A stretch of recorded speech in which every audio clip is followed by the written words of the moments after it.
जो है वो अब एक पब्लिक डोमेन में सामने आई है, जिसके अंदर ये कहा गया है कि लगभग 2026 करोड़ रुपए का नुकसान एक्सचेकर का जो है वो हुआ है इस पॉलिसी के चलते, जो लिकर पॉलिसी दिल्ली गवर्नमेंट की थी। इस तरीके से आप देखते हैं इस पूरी घटना का। देखिए, मुझे लगता है कि सीएजी की तमाम रिपोर्ट्स दिल्ली सरकार की पेंडिंग है, जो विधानसभा के पटल पर आनी चाहिए।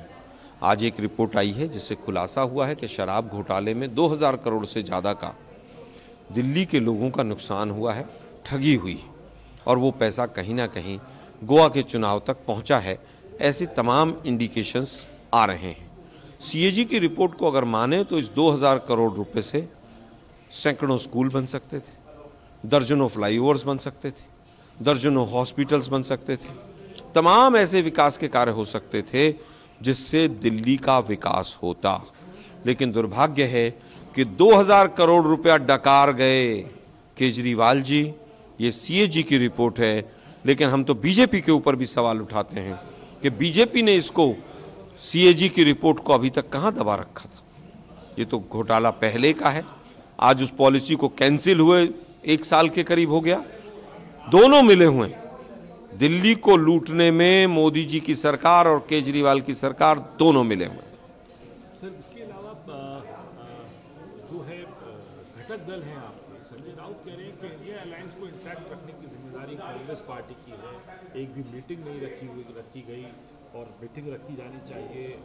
देखना चाहिए कांग्रेस पार्टी को ही जो है पूरे इलेक्टोरल प्रोसेस के अंदर क्या क्या घटनाक्रम हो रहे हैं, हर राज्य में क्या क्या हो रहा है, किस तरीके से देखते हैं। देखिए, मुझे लगता है कि इंडिया अलायंस लोकसभा के चुनाव के लिए बना था, और इंडिया अलायंस में चाहे छोटा दल हो चाहे बड़ा हो, जिम्मेवारियां सभी की थी।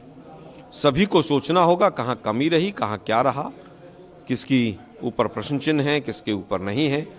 कांग्रेस पार्टी ने तो 2014 में लैंड एक्विजिशन बिल से लेकर, जीएसटी से लेकर, नोटबंदी से लेकर, राफेल से लेकर, सीएए से लेकर, एनआरसी से लेकर केंद्र सरकार की हर नीति का विरोध खुलकर किया है।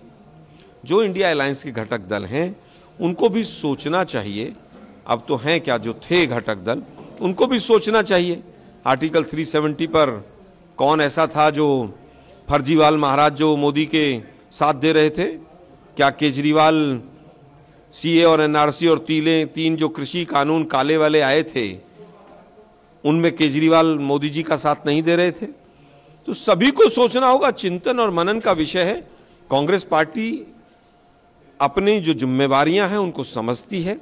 हम आगे भी भारतीय जनता पार्टी को कैसे सत्ता से हटाया जाए, अलग अलग राज्यों में अलग अलग हम विचार करेंगे, आगे बढ़ेंगे।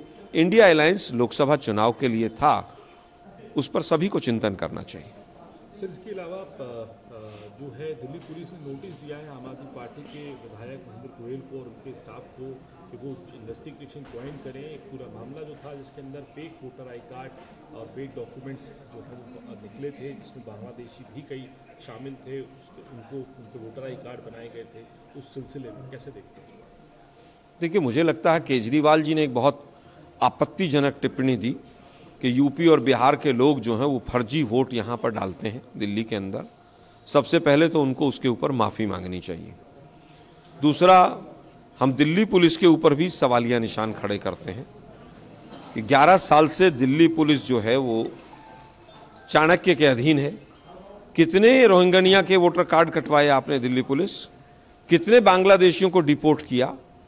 आप जब चुनाव आया है तो भाजपा की राजनीति में शामिल तो नहीं है। और अगर दिल्ली पुलिस ने कोई चीज़ निकाली है, इन्वेस्टिगेशन के लिए बुलाया है, तो केजरीवाल जी के एमएलए को तुरंत जाना चाहिए, इन्वेस्टिगेशन में शामिल होना चाहिए। दिल्ली में रूल ऑफ लॉ है, संविधान का राज है। लेकिन दुर्भाग्य ये है कि दोनों मिले हुए हैं। ये केवल मीडिया हेडलाइंस बनेंगी और उसके बाद कुछ नहीं होगा। आम आदमी पार्टी के सांसद संजय सिंह वो भी सामने आए हैं। वो पूरी उन्होंने प्रेस कॉन्फ्रेंस करके फहरिस्त गिनाई कि नई दिल्ली विधानसभा के जो एरिया है वहाँ पर कई एप्लीकेशंस जो हैं बीजेपी के सांसद, कांग्रेस के सांसदों के आवाज़ से की जा रही हैं। 20-20, 25-25 बोर्ड बनाने की एप्लीकेशन की गई है। सीपी जोशी जो बीजेपी के सांसद हैं उनके यहाँ, राहुल कसावंत जो कांग्रेस के सांसद हैं उनके घर से, और कई पूरी लिस्ट उन्होंने गिनाई है, उसको किस तरीके से देखें? मैं समझता हूँ मेरे पास ना तो वो लिस्ट है और इलेक्शन कमीशन केंद्र सरकार के पास है। अगर वहाँ पर कोई चीज़ हुई है, किसी तरह की कोई आपत्ति किसी भी पार्टी ने उठाई है, तो इलेक्शन कमीशन की जिम्मेवारी है उस पर जवाब दे। अगर कोई दोषी है तो कार्रवाई हो, लेकिन अगर जिस दिन कार्रवाई होगी सबसे बड़ा अगर कोई दोषी निकलेगा तो वो आम आदमी पार्टी के तमाम लोग निकलेंगे।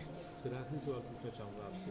नीतीश राणे जो है बीजेपी के नेता है महाराष्ट्र के, उन्होंने ईवीएम की एक नई परिभाषा गढ़ी है। उन्होंने ईवीएम का मतलब बताया है एवरी वोट अगेंस्ट मुल्ला।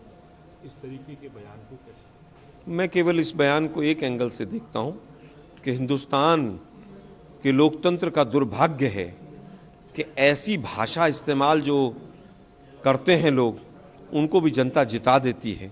जनता को सोचना चाहिए कि अपनी प्रतिनिधि जब वो जिताते हैं तो कम से कम उनका रिकॉर्ड चेक कर लें, कितने आपराधिक केस रहे, कहाँ कहाँ इन्वॉल्व रहे। ये जनता के लिए सोचने का विषय है। और जहाँ तक राणे फाणे की बात कर रहे हैं, मैं उनको इस लायक नहीं समझता कि उनके किसी बात का जवाब दिया जाए।